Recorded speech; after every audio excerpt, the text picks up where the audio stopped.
Ever wondered why your fingers make that crack sound when you stretch them? It's not your bones snapping or joints grinding. It's actually science. Inside your joints is a slippery fluid called synovial fluid. It keeps things moving smoothly.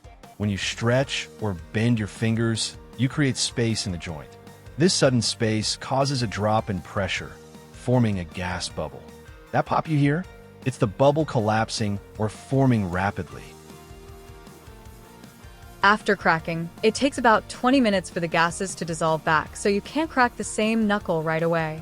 And no, cracking your knuckles doesn't cause arthritis. That's a myth. So go ahead, crack away, just maybe not during a meeting. Like, share, and subscribe for more science in seconds.